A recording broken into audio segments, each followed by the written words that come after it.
Hello riders or not. Today on the vlog is Hunter 350. But it's different from the other vlog that I did about HNTR 350 in London. Different because this time I had an opportunity to take it out the city. Furthermore, with me was my cameraman Igor, who don't have much experience riding outside the city.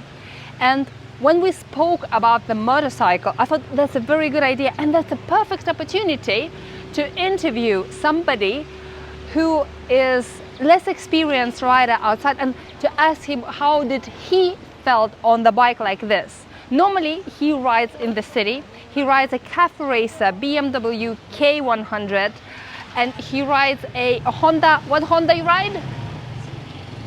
And Honda CB1000. So that is a lot less power and a lot smaller motorcycle. Also, as he took it outside the comfort zone and went outside faster speeds than in the city and country lanes, even some hairpins in the mountains. And I will ask him all about how did he felt and how the bike felt to him. How is the sitting position? How are the controls? How is the power feeling? Is it enough power outside the city? Especially for somebody who jumped on it from the 1-liter bike. All of this on today's episode.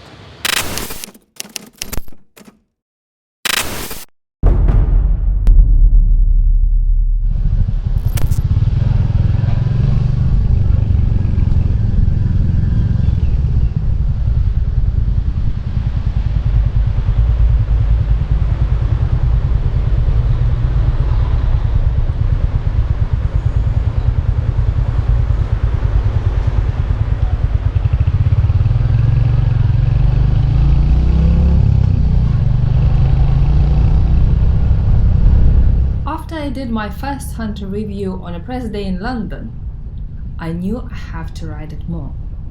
In the city traffic it was great, easy to ride, great size and fit and fun. Up to 50 miles per hour we did that day, it seemed way more than you pay for. But I left that day wondering how it is outside the city. My favorite roads to ride are way twistier than London streets, faster and a lot less crowded.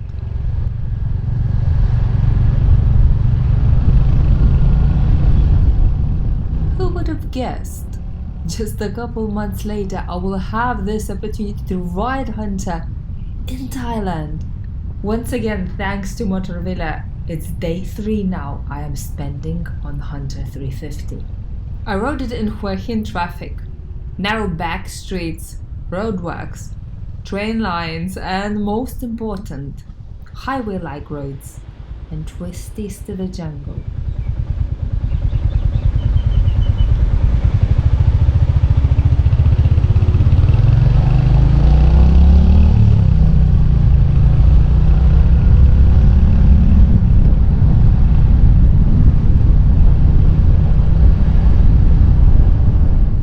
For all the review basics, please watch my video from London.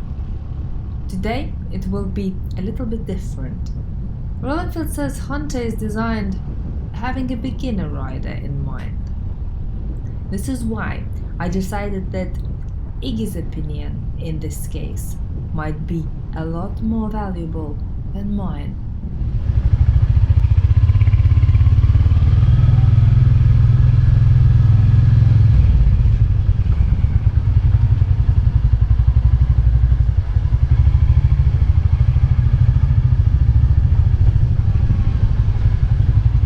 Those of you who watch my channel for a while have noticed Iggy before, mostly in the build series, where he puts the camera down and comes to help.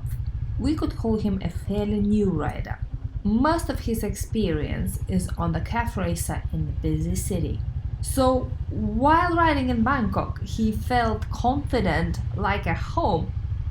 Yesterday, it was the first time he rode the open roads. First time he rode outside the city. Furthermore, he rode the longest ever, furthest ever and fastest ever. So we could call him a beginner in that environment.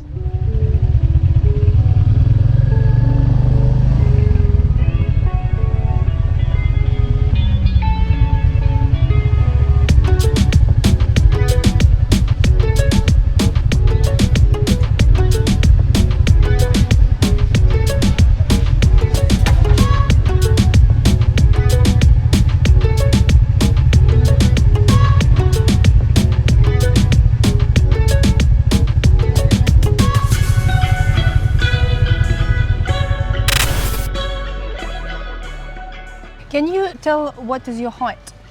1 meter 78 centimeters. 178.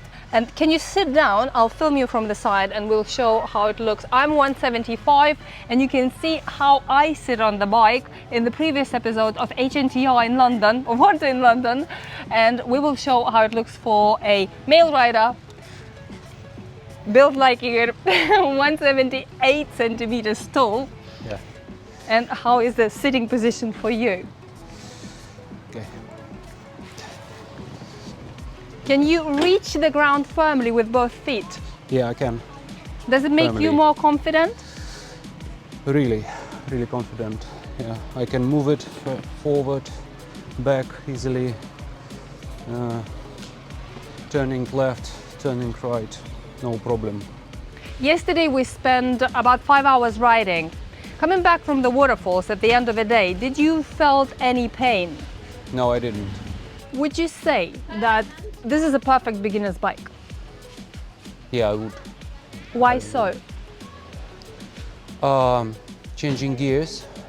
Easy?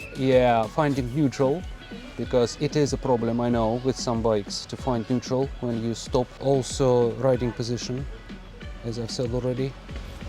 I can see everything quite well when riding. I mean, the clock.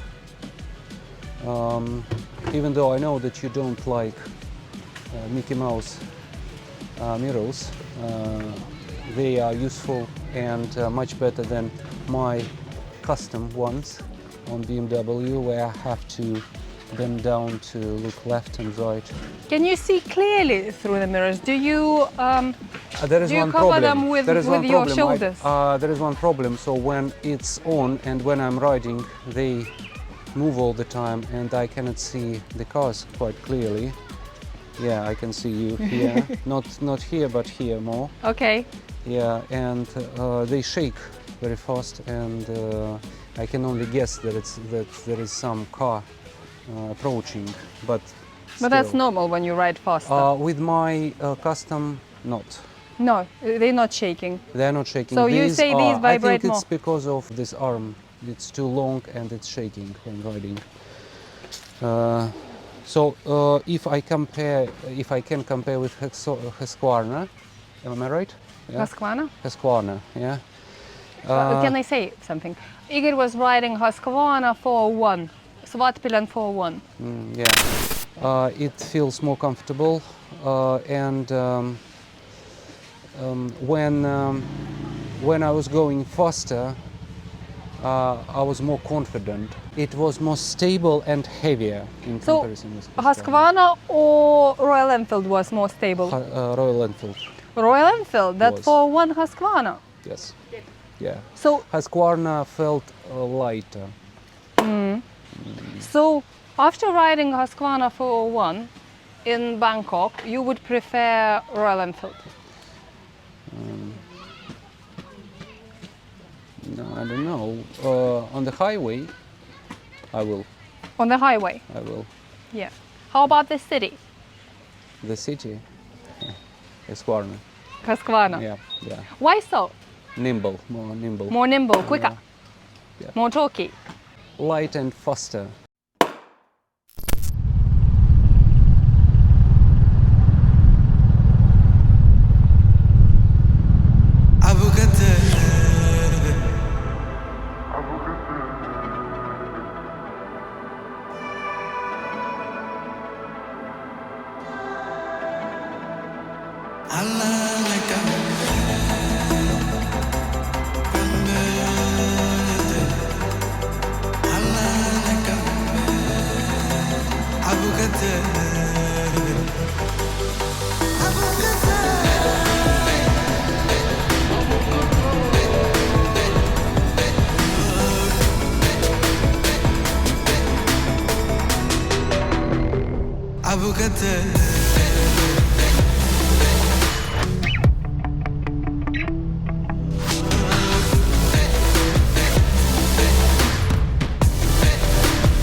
for you riding outside the city, riding the twisty roads? It was your first hairpin.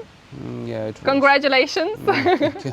Yeah, so the bike is very forgiving. I even experimented.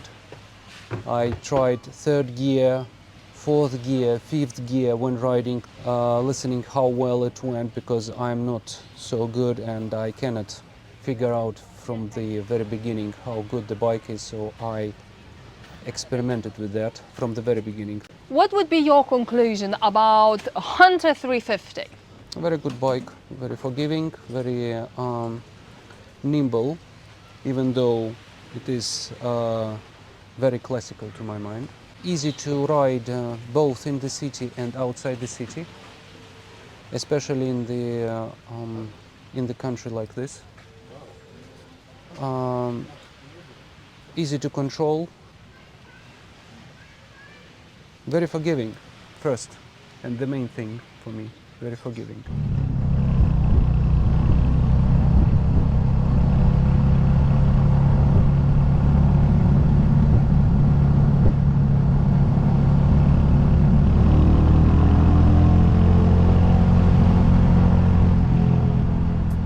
What I would like to add to what Igor said, I was watching him through my mirrors, you can see clearly, and him following me, and by the end of the day he was getting closer faster and faster because I was slightly pushing him, I was making a gap and riding faster on the corner so he will try to catch me up.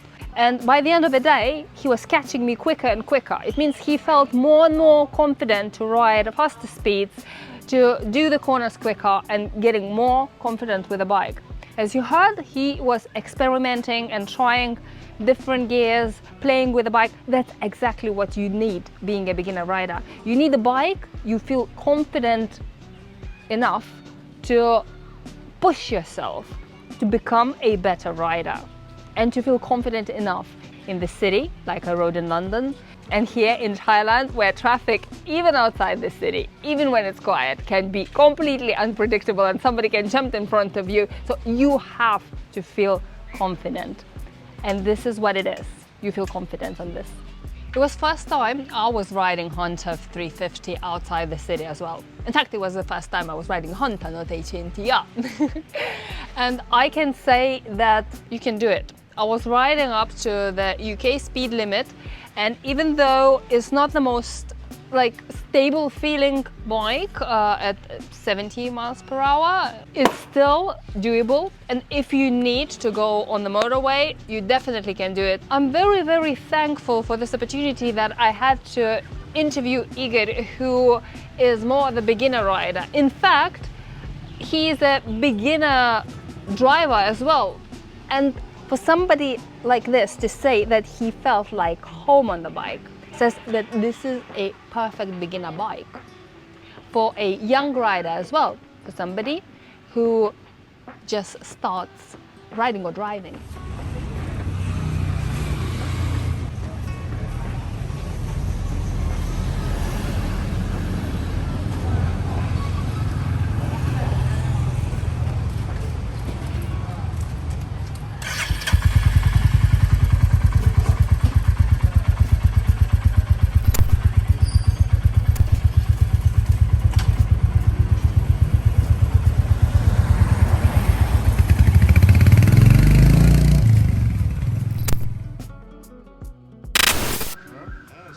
Yeah, it is a Hunter 350.